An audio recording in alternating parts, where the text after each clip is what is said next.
तो दोस्तों आपका स्वागत है एक और नई वीडियो के अंदर। और आज बारी है डीमन स्लेयर की। डीमन स्लेयर को अगर तू सिर्फ एक फाइटिंग एनिमे से समझता है तो तू उसके असली मतलब को नहीं समझ पाएगा। ये स्टोरी सिर्फ डीमंस और सॉर्ड्स की नहीं है, ये स्टोरी है इंसान के अंदर के अंधेरे से लड़ने की। हर डीमन एक ऐसे अंधेरे की कहानी है जिसका दुख और गुस्सा उसको अंधेरे में ले गया। जैसे रूही, उसके लिए फैमिली सब कुछ थी पर दुनिया ने उसे छीन लिया। उसका दर्द इतना गहरा था कि वो खुद एक मॉन्स्टर बन गया, पर सच में वो मॉन्स्टर नहीं था, वो बस एक टूटी हुई रूह थी। और यही सबसे बड़ा सीक्रेट है डीमन स्लेयर का।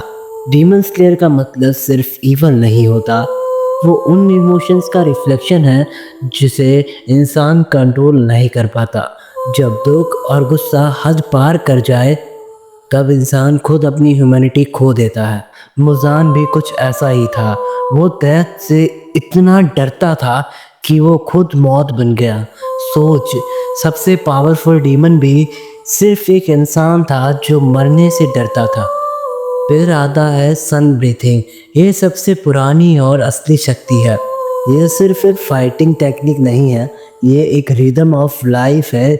जब तानजीरो सन ब्रीथिंग करता है, उसका शरीर नहीं, उसका मन और उसकी रूह लड़ रही होती है। इसलिए वो हर फाइट में अपने अंदर के इमोशंस को बैलेंस करता है।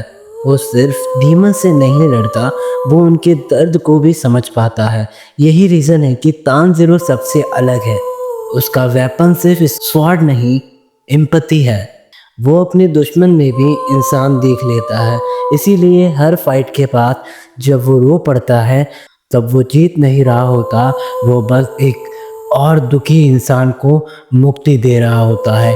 हाशिरा भी ऐसा ही है, हर एक के अंदर एक पुराना जख्म है। जोमी अपनी आंखों से नहीं देखता पर दिल से सब कुछ महसूस करता है। रेनगोकू जो चला गया पर उसकी फ्लेम दूसरों के लिए रोशनी बन गई। सबका दर्द एक मैसेज देता है कि स्ट्रेंथ देखने से नहीं, अंदर के दर्द को एक्सेप्ट करने से आती है। और सबसे बड़ा लेसन स्टोरी हमें ये सिखाती है, डीमंस जो हम सबके अंदर है, दो गुस्सा, जेलसी, ईगो, ये सब छोटी छोटी चीज़ें मिलके हमारे अंदर के मुसान को जगाती है। पर अगर हम तानजीरो की तरह अपने दुख को समझने और दूसरों के दुख को महसूस करें तो हम भी अपना सन ब्रीथिंग पा सकते हैं, वो रोशनी जो अंधेरे में जिंदा रखती है। क्या तूने कभी सोचा डीमन स्लेयर में सबसे पावरफुल डीमन अपर मून्स हैं? इतने डेंजरस क्यों हैं? क्योंकि उनका दर्द, उनको ऑब्सेशन उन्हें अंदर से खा गया है। जैसे अकाजा, वो स्ट्रेंथ के लिए जीता था पर असल में वो एक ऐसा इंसान था जिसे कभी अपनी वैल्यू महसूस ही नहीं हुई। उसके अंदर एक खालीपन था, इसीलिए वो हमेशा लड़ता रहा, प्रूफ करता रहा कि वो स्ट्रांग है, पर सच में वो अपने गिल्ट से भाग रहा था। डोमा अलग था, वो सबसे ज़्यादा खोखला इंसान था, हमेशा हंसता रहता पर अंदर से वो मर चुका था। उसने इमोशंस को फील करने की एबिलिटी खो दी थी। उसका स्माइल एक मास्क था, एक खाली इंसान का। और कोकुशिबो, उसने परफेक्शन के चक्कर में अपनी ज़िंदगी बर्बाद कर दी। वो हमेशा जेलसी था अपना भाई योरुची से। वो इतना टैलेंटेड था पर उसका कंपैरिजन ही उसके लिए जहर बन गया। वो स्ट्रांग बना, इमोर्टल बना, पर चैन कभी नहीं मिला। ये तीन डीमंस एक ही बात सिखाते हैं, अगर तू अपनी लाइफ में अपने इमोशंस पे कंट्रोल नहीं रखता तो वो ही तुझे डिस्ट्रॉय कर लेते हैं।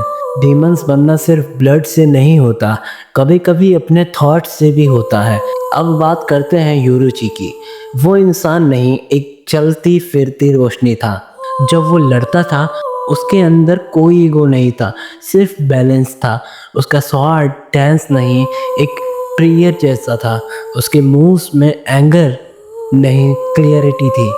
योरुची ने मुजान को ऑलमोस्ट डिस्ट्रॉय कर दिया था पर वो मर गया। क्यों? क्योंकि वो अपने दर्द को भी माफ़ कर गया था। उसके लिए जीतना और हारना कुछ नहीं था, वो बस पीस चाहता था और वही उसे इमॉर्टल बना गया। वो एक बार गया नहीं, वो तानजीरो के रूप में वापस आया। तानजीरो के अंदर वही फ्लेम है, दर्द से निकली रोशनी।